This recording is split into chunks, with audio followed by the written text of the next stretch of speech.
So we can start reading. Archana, you'll read? Yes, Rangada.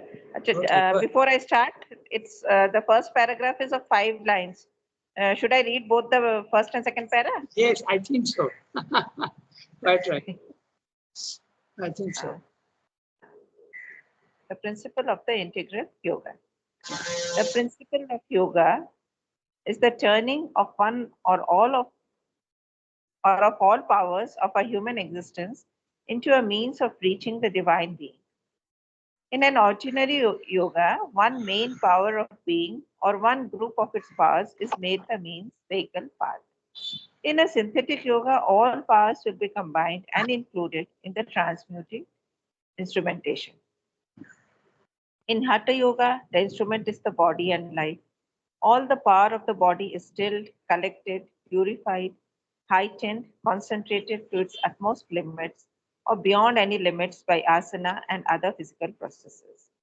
The power of the life, too, is similarly purified, heightened, concentrated by asana and pranayama. The concentration of powers is then directed towards that physical center in which the divine consciousness sits concealed in the human body.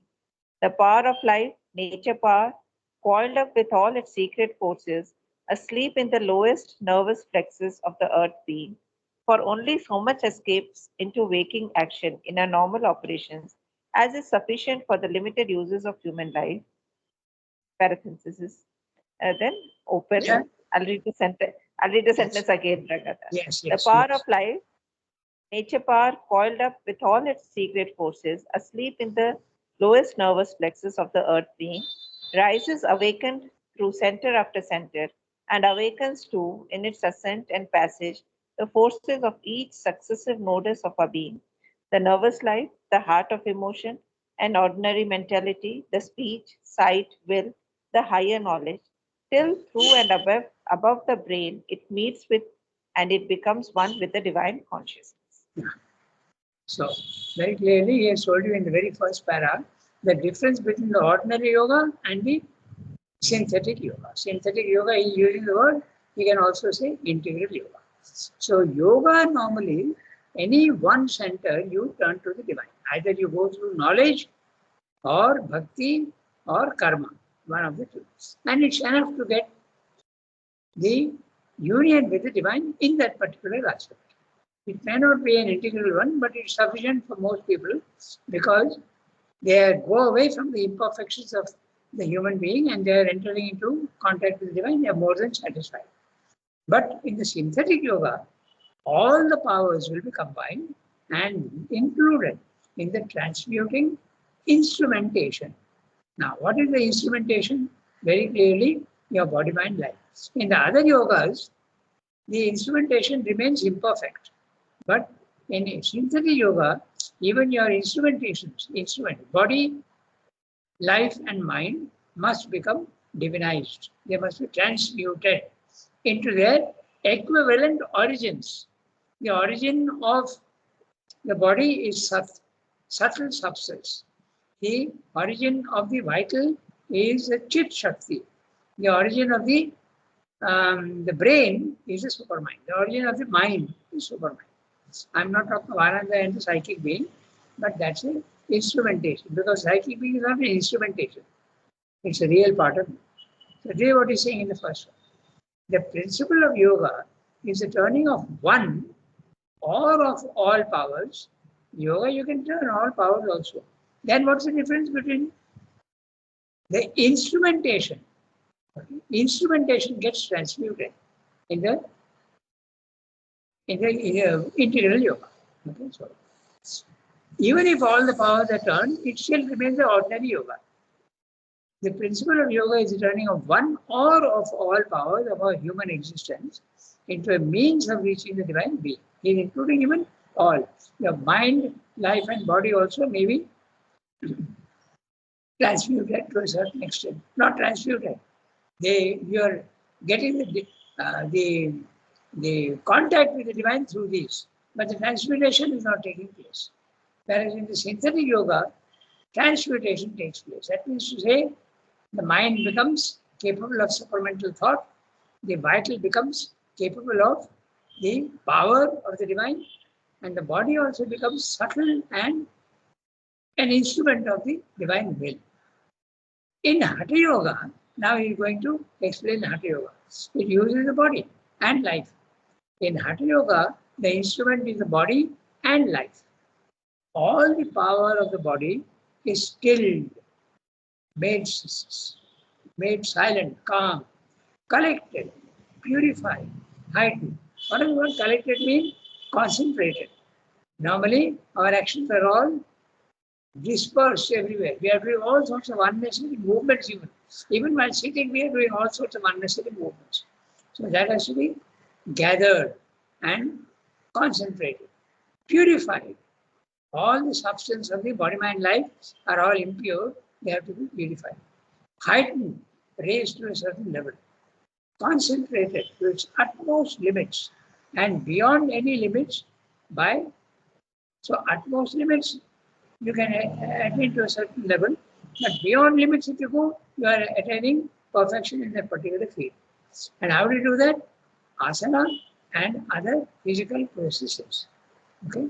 The asana, and maybe you know, but in Hatha Yoga they use all sorts of things. Okay? They use, for instance, the purification even physically. Okay? They will take a thin 1 inch white, pure, very soft cloth and going maybe 3-4 meters long, and they swallow it into the stomach. And then, because the esophagus and the stomach, there are all sorts of acids and phlegm and all that, and all those things they pull out one by one. And so the esophagus becomes absolutely clear. That's one way they do it. They also clear the intestines. They sit in a tub of water and taking the water from the lower end of the body. Okay, they can do that. And then they, when the water goes fully inside, they flush it out. Enema, what do you call it? Okay, but they can do, in medicine, you do it with an enema. I have undergone that experience once.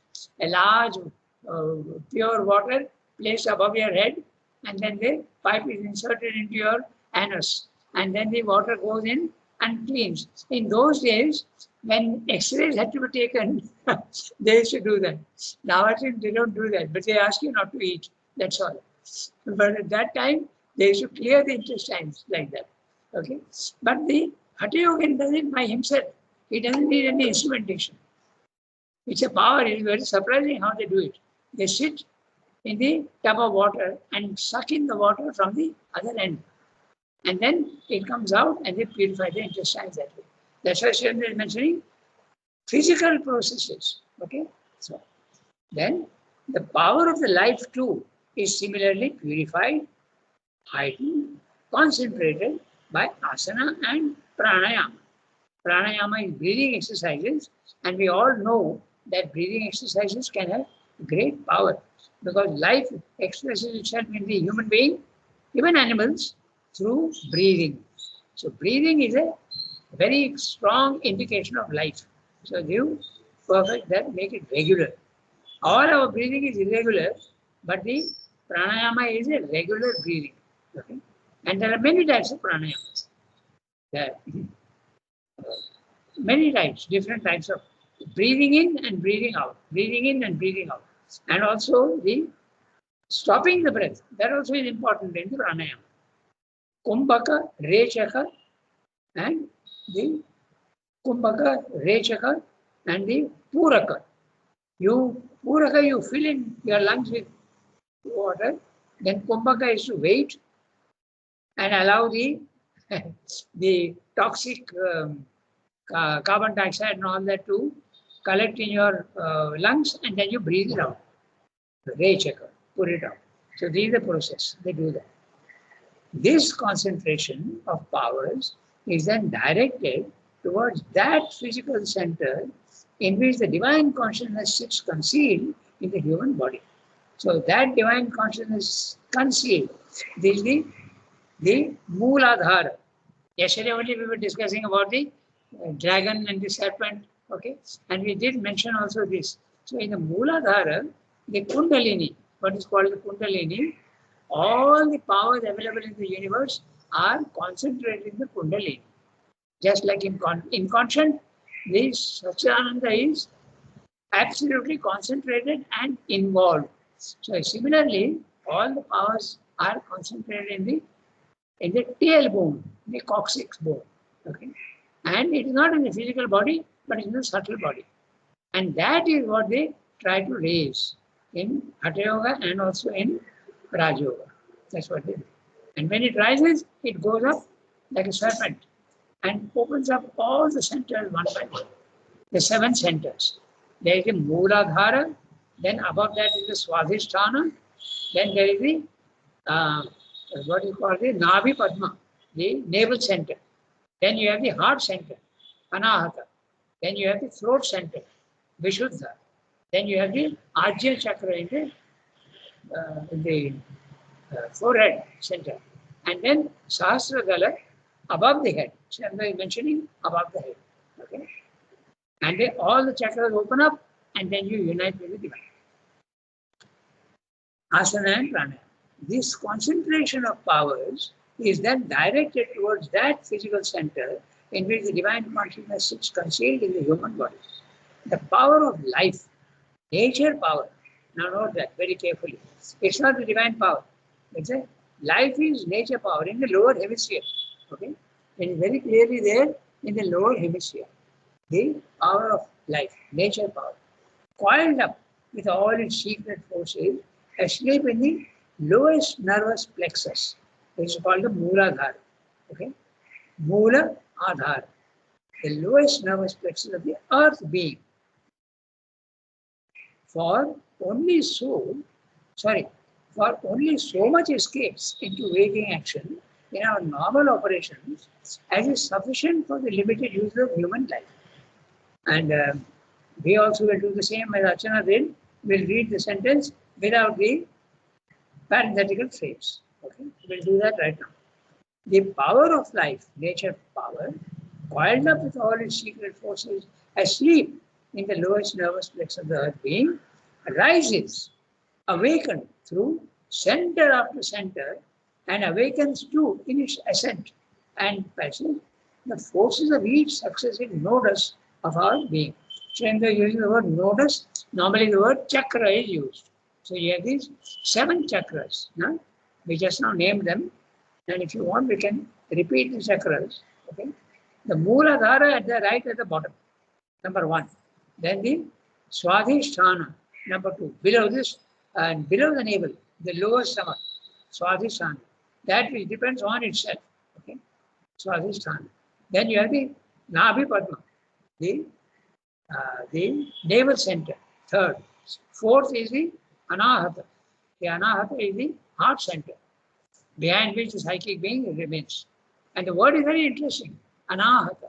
Normally, a sound is created when you hit an instrument, Ahata. But this is Anahata. When the Kundalini rises, there are sounds which are heard. Okay? It's a very interesting thing. And the sounds are of various types. I'll mention a little of this because it's so interesting, because Srivda has given this in Savitri. But very few people know about these sounds, and that's why I'll mention it. It's very interesting. And how did I know about the sounds? Because long ago when I was in the press, a yogi had come. Okay, he had come for work. We were printing a book for Karan Singh was the health minister, and he had given us to do a book, seminar on yoga, science, and man. And we did that book, and he sent 2 people. One was a yogi, and one was a homeopathic doctor. And they were with us, and I had a lot of discussions with the yogi. And he told me the sounds that he used to hear. And we'll mention those sounds at the end of the para, after I finish them. Okay? Very interesting sounds. All mentioned by Sri Aurobindo in Savitri. Okay? I'll point out the passage also to you. You can read it for yourself. Okay? Normally people don't know. Sri Aurobindo doesn't mention that it is the Kundalini sounds, but they are the sounds. I'll tell you afterwards. So, rises awakens through center after center and awakens through in its ascent and passage the forces of each successive nodus of the being, the nervous life, the heart of emotion, ordinary mentality. So when they're using the word ordinary mentality, and then the speech. The speech is the throat center. Sight and will are the forehead center. And the higher knowledge is Sahasradala. So we are using English words, but the Sanskrit terms are the same. Okay. Mooladhara, Swadhisthana, lower stomach, navel, base, navel, the Padma, Nabhi Padma. Okay. They call it also, there also on Manipura. They call it also Manipura. Swadhisthana or, sorry, Nabhi Padma or Manipura. Then you have the Anahata center, the heart center. Then you have the Vishuddha, the throat center. And then you have the Ajya Chakra, the forehead center. And then above that, Sahasradala, 1,000-petal lotus. So now, this very interesting about the Savitri sounds. When the Kundalini rises, it makes a sound. It's very interesting. If your cycle is not moving, it will not make a sound. If the energy is not moving, it will not make a sound. But when the energy moves, it doesn't make an audible sound, audible to the ear, outer ear. But it does, you can hear the sound subtly. Okay, the inner hearing hears it. And what are those sounds? One says sometimes like a temple gong. Okay, dang, dang, dang, dang, like that it comes. Okay, or it is like a caravan. The bells attached to a camel and those tinkling of the bell. Tinkling of the bell also is a Kundalini sound. Or is sound of wind passing through casuarina trees. Like that. Or the waves in the sea. Okay. These are all the humming of bees. Like that. Okay. So all these sounds are the Kundalini sounds. And I know because he told me a very interesting thing, that yogi. He told me that he used to meditate 2 hours a day in the morning, 2 hours at night. And he used to see a light coming and he used to hear this sound. And he went to his guru and asked him, what is this temple sounds are coming? From which side is it coming? And why is there no festival now today? Why is these sounds coming? So the yogi asked him, from which side are you hearing? So he said, I'm hearing from the left side, left ear. Then he said, but where is the temple? He said, it's on the right side. So it is not the temple sound that you are hearing. It is the inner Kundalini rising up. Okay. So that's how I came to know, and he told me these other sounds also. So I could recognize very easily the passage in Savitri. Okay. And at the end of I'll tell you, I think it's called the World Stare. Okay. It's 2 pages long, and Sridhar is describing all the Kundalini sounds without mentioning that it is Kundalini sound. Okay. So, yes, tell me. Tell me. This Kundalini experience can only come through the meditation? I didn't follow your question. It can come in Kundalini, is this Kundalini sound, or that will be only experienced only through the meditation? Maybe not, because nothing is there in the divine consciousness only. Every time you say only, it's a definition which contradicts the divine consciousness. Nothing is only in the divine. It can come in so many different ways. So I don't know the answer very categorically to that, but I can definitely say that there is no only in the spiritual planes of consciousness. You can have it in so many ways. Okay? In fact, Srivendra mentions going to the self need not always happen only through silencing the mind. Even if the mind is not silenced, you can go to this Brahmic consciousness. In fact, that's exactly what happened to one of my friends.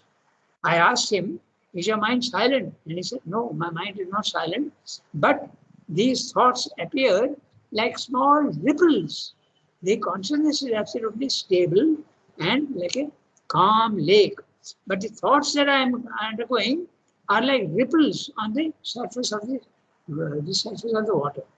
Just ripples. They don't make any difference to me at all. Very, very unimportant. Ripples on the surface of the sea. So it can come in so many ways. I don't think it can come only by meditation. What about the Bhakti Yoga? What about the Karma Yoga? They are not meditating. Okay? But it can happen there also.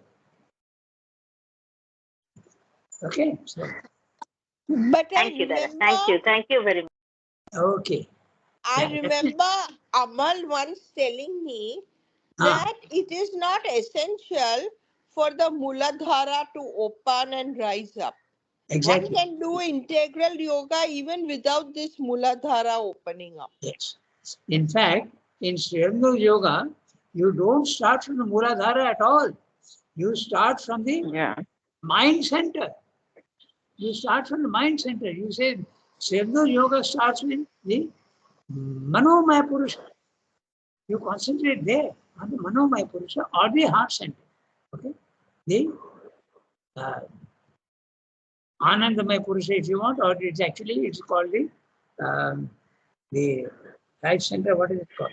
The Annamaya Purusha, Pranamaya Purusha. But in Sriyamnu Yoga, he says you start with the mind. And then what about the other lower chakras? He says the descent occurs. You start with the mind and then you descend. The thing descend into you.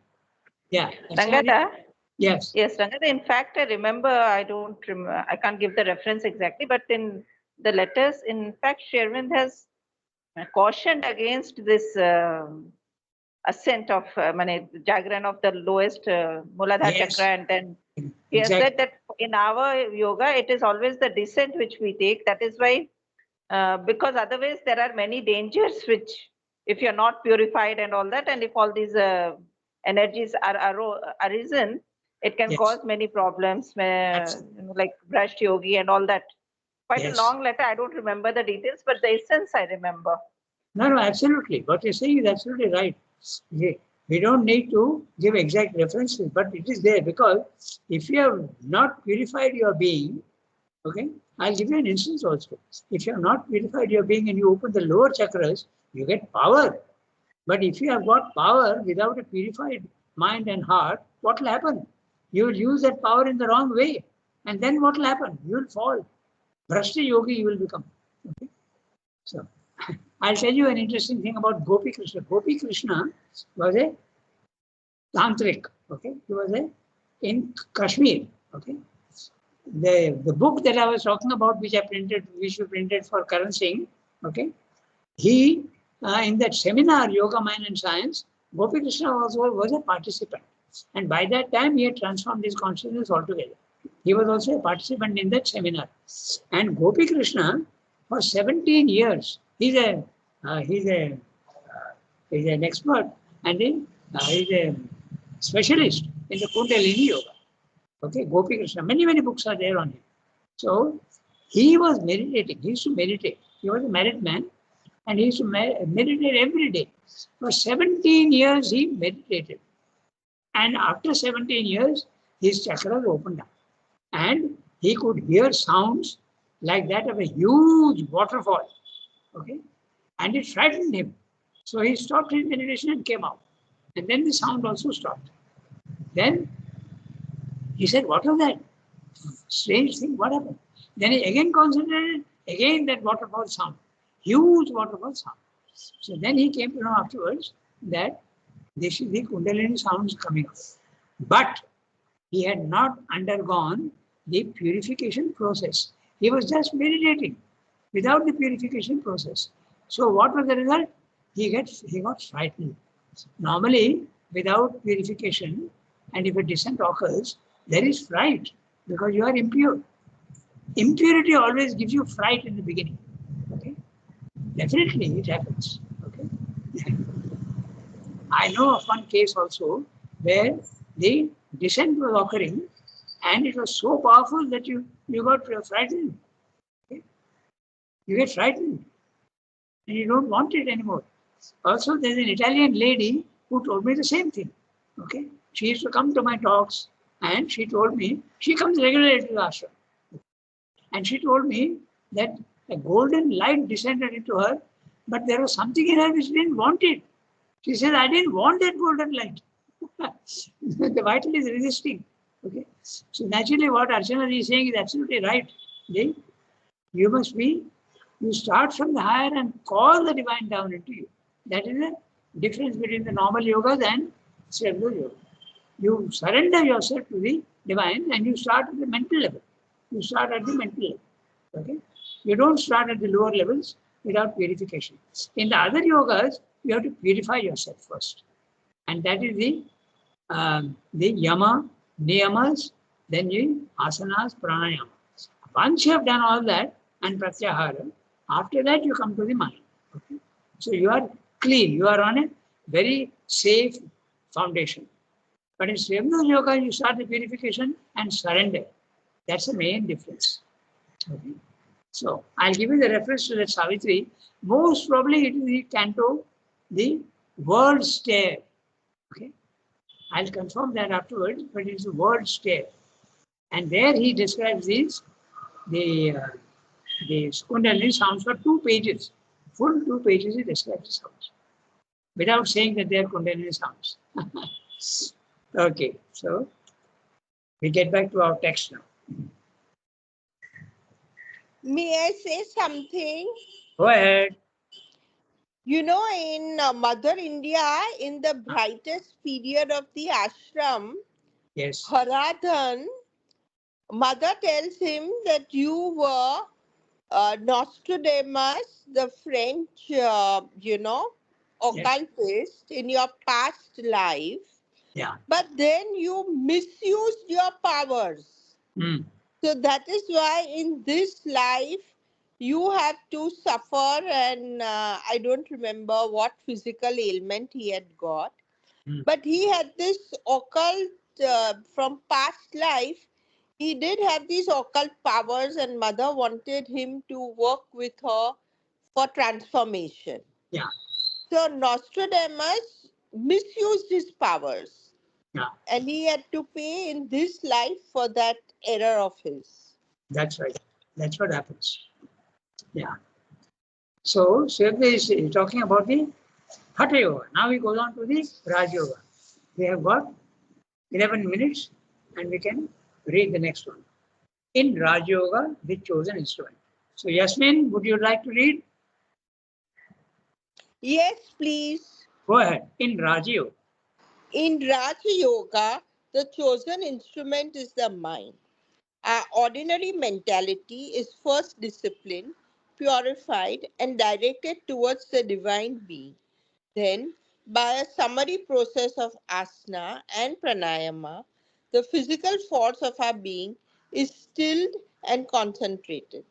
The life force released into a rhythmic movement capable of cessation and concentrated into a higher power of its upward action. The mind, supported and strengthened by this greater action and concentration of the body and life upon which it rests, is itself purified of all its unrest and emotion and its habitual thought waves, liberated from distraction and dispersion, given its highest form of concentration, gathered up into a trance of absorption. 2 objects, the one temporal, the other eternal, are gained by this discipline.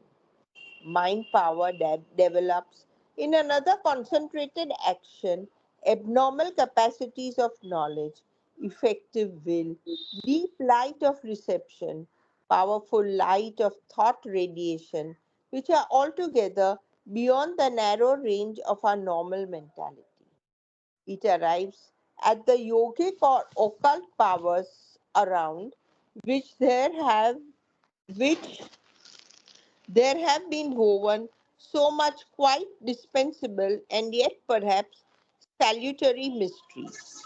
But the one final end and the one all important gain is that the mind, stilled and cast into a concentrated trance, can lose itself in the divine consciousness and the soul be made free to unite with the divine being. So Hatha Yoga and Raj Yoga. And then, actually, if you remember, in the very, very beginning of the book, Synthesis of Yoga, he has discussed this, but he is now redoing all this. Okay?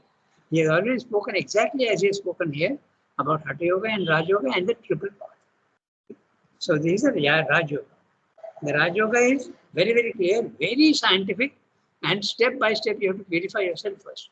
Yama, niyama, then asanas to study the body, then you go to the vital and make the body vital absolutely solid by pranayama, asanas and pranayama, and then you go to the psychological aspect, pratyahara. You reject the sensations coming into your body, pratyahara. You stop feeding the senses. Then you come to the mind. And the mind, there are 3 stages. Okay? Dharana, dhyana, samadhi. So finally, in samadhi, you get the union with the divine, but you lose consciousness of the physical world. Whereas in the integral yoga, you don't lose concentration of the physical world because you are in the physical world, but you are calling down the powers of the divine into yourself. You are calling them down. You are aspiring and calling them down. It's a descent. Most of the traditional yogas, they concentrate only on the ascent and not the descent. Okay. In fact, even Raman Maharshi did not know about the descent. Okay. He was through entire tremendous concentration, day and night, he concentrated and he attained to the self. But when he was asked about Sri Aurobindo yoga of descent, he said, when the question of descent, the divine is there everywhere because he is in the divine consciousness. He said, the divine is there everywhere. What is this descent? He is there already, he is descended. But that doesn't, descent in Sri Aurobindo yoga means the powers coming into the individual, not the universe. Raman Maharshi is seeing the divine presence in the universe. Okay? But, so he said he didn't understand. Then this was again referred back to Sri Aurobindo. Okay? Raman Maharshi is saying that divine is there everywhere. So, what is this? Why he doesn't understand the descent that you are speaking of? So then, and also, they told Sri Aurobindo, you have spoken about him and you said that he lives in the truth consciousness. You said that. So why is he not understanding? So Sri Aurobindo answered, I did say that he lives in the truth consciousness. But did I say that he lives in the integral truth consciousness? That's what he answered. Okay. And then this was referred back to Raman Maharshi about the integral consciousness and all that. He made a very interesting statement. He said, there is absolutely no will or sankalpa in me to go to any other levels than what I have achieved. He had gone to the self and that was enough for him, which means that every soul has got a specific mission. And once that mission is completed, that's the work that they have to do in the physical world. And remember that he was spoken of as a very, very high, great soul. Mother refers to him as a great soul. Okay? So, I think all of you know that when he passed away in April 1950, okay, there was a huge shooting star in the, and we all saw that. We were sitting in the playground. It was a meditation day, and Mother also saw that huge shooting star going. And it said, for a long time, normally shooting stars last 2-3 seconds, but this went on for a long time. And Mother made a comment. She said, a great soul has passed away. Okay? So Raman Maharshi was no ordinary yogi. Okay, he was certainly not. But this is the difference between them. It's an interesting aside. Okay. So now they got 4 minutes. We can go to the next one. It's also it's a very small part. So who can read? Shilpa, you have not read for a long time. Can you read? You know, Mother always said that if you want peace, don't stay in our ashram. Go to Ramana Maharishi's ashram. That's right. So that means his ashram has peace which we don't have. The point is that you go to the self and you stop there. You become the non-actor. You are the non-doer. But in Aurobindo case, it is not non-doer. You have to go beyond and become the doer. But you are not the doer. You become the instrument of the divine. So it goes one step more. That is what is meant by the other yogis stop at the self and Aurobindo yoga starts with the self. After you have attained the self, you start calling down the divine into your body, mind, life. That's the second part. That's why there are 3 levels. Huh? We speak of 3 levels. Level 1, our normal consciousness of imperfection and multiplicity. Level 2, the self, the spiritual planes of consciousness. But then you are the non-doer and you are free. But you are not in the body, mind, life, and the body, mind, life remains imperfect. Then you go to level 3, and there you have the power to call down into the divine powers into your body, mind, life. That is where Sri Yoga has to be starting at the 2nd level and completing at the 3rd level. Because the others are not interested in action. They are not interested in action. You remain permanently inactive. You go No, to I'm not talking. I'm talking of ordinary people. yeah. You would tell them that you've come here for peace. You won't get peace here. You go to Ramana Maharishi's ashram. There you will find peace. No, you are making a mistake. It's not ordinary people. Those ordinary people who come for yoga. Yeah. I'm Who not come for talking. yoga. Yeah, I'm not talking of evolved souls or anything. It's No. say for visitors. It's like No, for visitors. No, not visitors. But those who come for yoga to say, they would never advise visitors to do anything. Rangatha, can I add one sentence here? Yes, please. What I'm saying is that if a person who has come to meet Mother and Sri Arvind to do yoga and they want peace through yoga, then That's- they can go to Ramana Maharshi. That's But if they want Yeah, to go through that precisely. peace, let me complete. If they want to go through that peace to something beyond, where there will be a higher category of peace, but the peace not of the inertia, but of work. Peace in a lot of activity. The That's peace behind and the activity in front. Probably That's that is, if you want that, you can come. That's, I mean, in my words, I tried to, what I have understood. Yeah, that is precisely what I was meaning. That if anybody went and asked Mother that we want peace, so she said you will get peace better in his ashram than here. No, but how will an ordinary person get peace? He cannot get peace unless he is doing yoga. No. I'm not talking of someone who's totally ordinary, but somebody who has read works of Mother and Sri Aurobindo, but who is not an ashramite. Yeah, that's what I'm saying. So those who are interested in yoga, not Yeah, visitors, those who not are- casual visitors. Yeah, but now a person like me is a visitor, no? I'm not staying in the ashram. So, but if you tell them that I want peace, then you have to follow it. Yasmin, there I will, Rangatha, there I'll correct her. Either there is no distinction as one is a visitor or not a visitor. Here the distinction is whether you want to do yoga or you don't want to do yoga.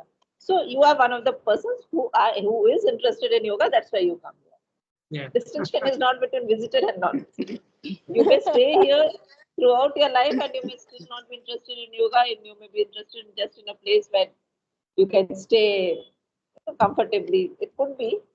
Who knows? Yes. You know, it is like when the supramental descended in 1956, out of the 5 people, 3 people were outside the ashram That's who right. got some experiences. So then Yes. everybody said, oh, then it's better to be outside the ashram than in the ashram. Yes. But you know, those 3 people were? I know about Amal as one of them. The Yes. second one was somebody from Bangalore, some poet Yes. or someone like that. Yes. Bendre. He was a Huh. famous poet and Bendre. Yeah. Who was the third person? I forgot.